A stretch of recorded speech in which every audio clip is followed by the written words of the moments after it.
Le 10 mai 1774, Louis XV meurt à Versailles, emporté par la petite vérole. Un règne décrié de 59 ans s'achève. L'aube d'une nouvelle ère se dessine. Pour 20 millions de Français, tous les espoirs d'un avenir meilleur reposent sur l'avènement du jeune couple royal. Marie-Antoinette a 19 ans, Louis XVI, 20 ans. La jeune reine voit en leur accession au trône la promesse d'une libération. Madame, ma très chère mère, quoique Dieu m'a fait naître dans le rang que j'occupe aujourd'hui, je ne puis m'empêcher d'admirer l'arrangement de la Providence qui m'a choisi pour le plus beau royaume de l'Europe. Marie-Antoinette, elle pense à ce moment-là que son statut de reine va lui permettre de s'affranchir finalement de toutes ses obligations. Et donc, elle va prendre de plus en plus de liberté avec l'étiquette. Mais finalement, ce qu'on pardonnait bien volontiers à la dauphine, on ne va plus le pardonner à la reine, parce qu'à ce moment-là, tout prend un caractère officiel.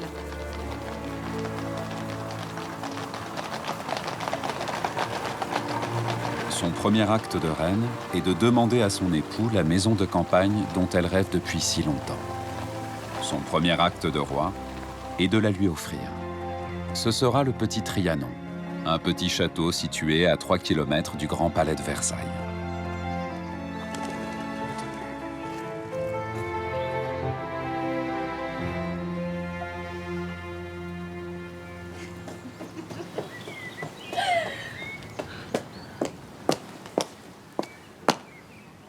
Marie-Antoinette va faire du petit Trianon l'arme de son indépendance. Et indépendance, c'est vraiment le maître mot pour Marie-Antoinette. Et elle va immédiatement en faire son domaine exclusif.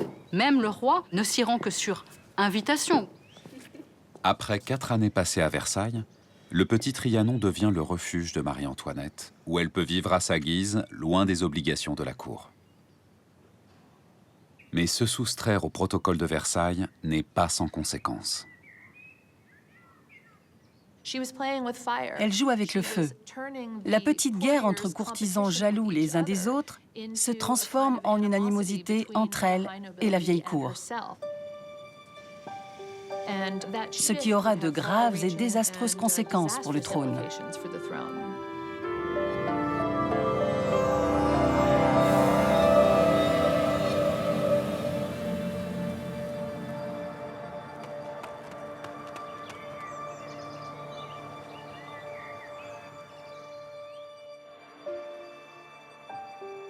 Le petit Trianon est un joyau de l'architecture néoclassique. Cette bonbonnière exquise, à l'esprit si féminin, est à l'opposé du gigantisme guindé de Versailles. Mais lorsque Marie-Antoinette l'investit en 1774, elle trouve le château entouré de serres. Il est au beau milieu du jardin botanique de Louis XV. Les serres abritent la plus prestigieuse collection botanique d'Europe, avec plus de 4000 plantes venues du monde entier. Mais cela ennuie prodigieusement Marie-Antoinette. Ce qu'elle veut, c'est un jardin d'agrément pour recevoir ses invités. Le premier réflexe qu'elle aura en héritant de ce domaine, c'est de demander à son jardinier et à son architecte de détruire le jardin botanique de Louis XV. C'est très mal perçu à l'époque, autant par l'architecte d'ailleurs que par le jardinier. Elle va faire démolir les serres d'expérimentation, elle va faire transplanter les plantations rares au Jardin du Roi à Paris, l'ancêtre de notre Jardin des Plantes. Reine moderne, Marie-Antoinette veut suivre la mode des jardins paysagers à l'anglaise. Ils font fureur outre-Manche depuis une trentaine d'années et commencent à se répandre dans les propriétés françaises.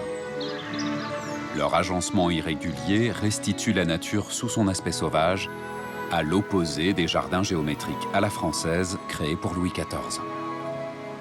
Le jardin à la française rappelle l'autorité du roi. Le jardin à la française est un jardin de pouvoir, c'est un jardin d'autorité. Dans ce style de jardin, les végétaux sont alignés dans un garde-à-vous impeccable. Le jardin à la française, c'est un jardin qui est créé par un jardinier architecte. Il veut que la nature se plie à sa volonté. Dans le jardin paysager ou à l'anglaise, eh bien, le concepteur devient poète. Il imagine la nature non pas telle qu'elle est vraiment, mais telle que lui aimerait qu'elle soit. Vous l'aviez souhaitez, votre jardin anglais sera... Marie-Antoinette confie le chantier de son jardin à Richard Mick, le premier architecte du roi, aidé d'Antoine Richard, le jardinier de Trianon. Elle a choisi le plan dessiné par le comte de Caraman, un amateur éclairé dont elle a visité le jardin.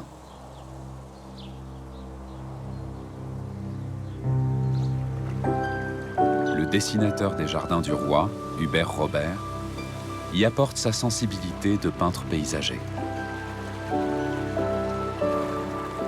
Pour les jardins de Trianon, Marie-Antoinette, c'est le commanditaire, mais c'est aussi le maître d'œuvre. Elle s'investit personnellement dans ce nouveau chantier.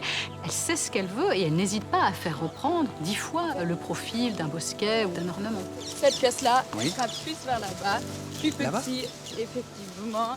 Rien n'est naturel sur le domaine de Trianon. Marie-Antoinette va faire déplacer des dizaines de milliers de mètres cubes de terre. Elle va créer des volumes, elle va créer des bassins, elle va créer des lacs.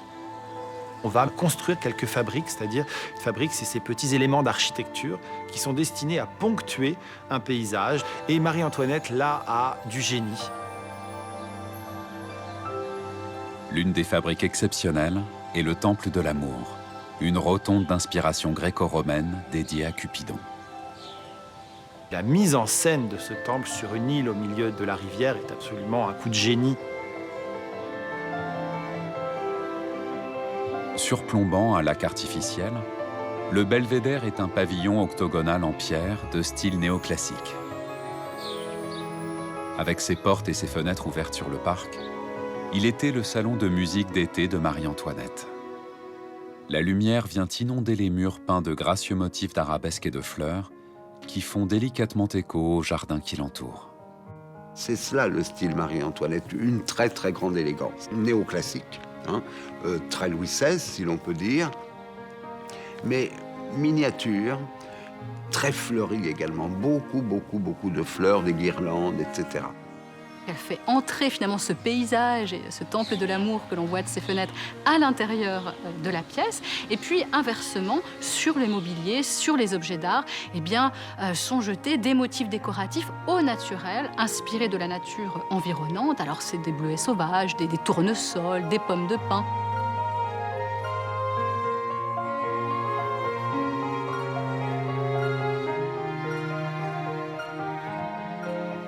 Le chef-d'œuvre, évidemment, c'est le mobilier aux épis de la reine, qui se trouve dans sa chambre au Petit Trianon. C'est Jacob le menuisier.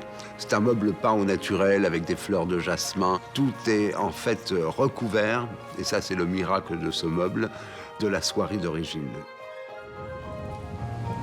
Les dépenses extravagantes de Marie-Antoinette scandalisent l'opinion publique, qui l'accuse d'être la cause du déficit de la France. En réalité, ces dépenses ne représentent qu'une infime partie du budget de la maison royale. Mais ces soupçons nuisent à sa réputation.